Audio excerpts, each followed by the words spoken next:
น้องเสือครัวเป็ด5 ตัวคนมาเด้อครัวเป็ดมากินๆเด้อ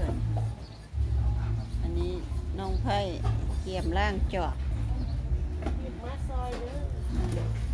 ย้ายละนางเบยยินนักร้องก็มาแล้วมาเบิ่งสถานที่นักร้องก็ได้มีแต่พี่แต่น้องมาเต็มเงินเต็มซานกำลังสีเป็นบัตรเขียนสู่ควร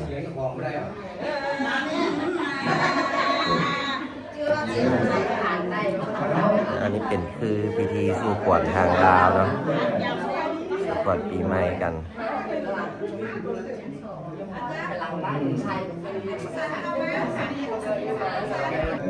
เป็นข้าเพื่อโดยข้าพเจ้าตั้งงานตั้งหนาเนาะแต่ท่านเจ้าภาพก็คือว่าป่าโลกเลยในการ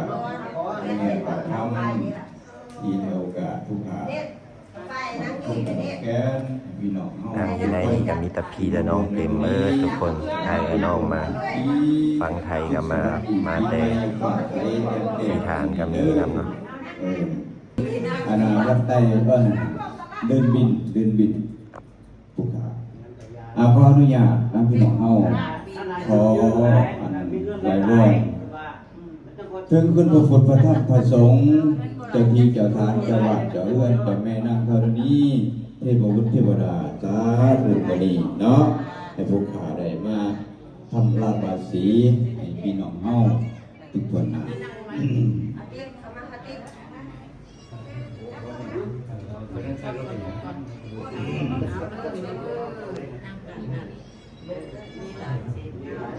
นะโมตัสสะภะคะวะโตอะระหะโตสัมมาสัมพุทธัสสะนะโมตัสสะภะคะวะโตอะระหะโตสัมมาสัมพุทธัสสะนะโมตัสสะภะคะวะโตอะระหะโตสัมมาสัมพุทธัสสะสาธุสาธุ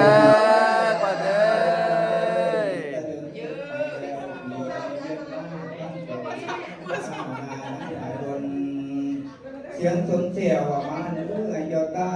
คนจะกินทำว้าวดันเป่าเต้าว่ามาเยอะเยอะคนเอ้ยวันเจ้าอยู่ฝากน้ำขอให้ลองแพ้มาอยู่ฝากผู้ฝากขาขอให้วนทางขามป่านนี้เจ้าดีทุกสิ่งสมมันเจ้าไม่เนื้อจะมันเงินจะให้ตุกให้สุขให้ดุให้ไฟให้ปัญหาโตข้าและนอจะหายไปให้ลูกตกไปต้องไฟอะไรไปต้องหนาวเด็กนั่งไก่ดีขึ้นเจริญขึ้นกินยาหายทีสมมติว่าเนาะหายในวันก็เงื่อนเข้มแข็งมีแห้งขึ้นมากกว่าเก่า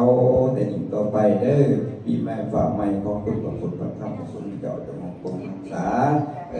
ที่พระพุทธเทพราเจ้าที่เจ้าทานเจ้าวัดเจ้าเพื่อนคุณพ่อคุณแม่คุณครูบาอาจารย์คุณเจ้าแม่นางธรณีก็ดีเดี๋ยวผู้ปกหอเด้อสาธุ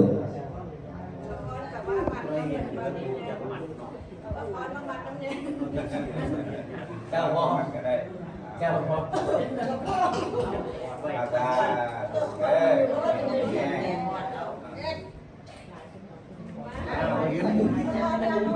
ให้เล่นป่านให้มาหลานเอาตัวจิตสุขใจเป็นสมาธิเป็นจิตไม่ดีมีทุกข์อยู่ดีมีทุกข์โดยพบพ้องกันนั่นแหละเอาคือการมาแล้วเป็นมือมันสอบส่วนของไทยแล้วนะในก็ความคิดความใจกันคืออยู่ใจสิใจท่านที่ทานใจแต่เป็นอย่างมากมันเป็นเป็นตัวเขาขวาเป็นทางนั่งเนี่ยพี่น้องเอาวัตถุโภคากันยังมีชีวิตอยู่เนาะก็เลยโดยพอมาแจ้งกันคุณนายท้ายาวมาขอมาเกี่ยวกันไปบนกินป่าแล้วมากินข้าวจนเรา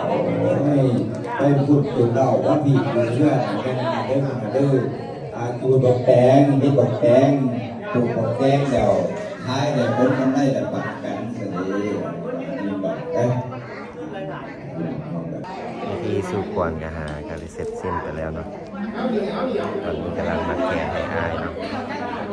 เพิ่นก็เก็บหลังอยู่แต่ว่าก็ยังให้มานั่งมัดแขนใส่เอว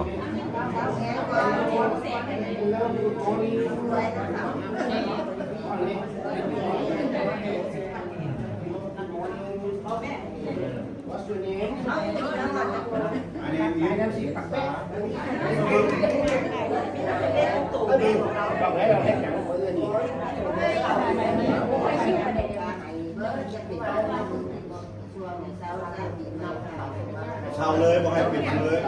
บอกพาร์ทแล้วบอกให้เก็บเป็นเลยเด้อ ส่งมาแม่ปั้นไหนปั้นแจกปั้นเองก็ได้ปั้นเลยทำมาโมโม่เลย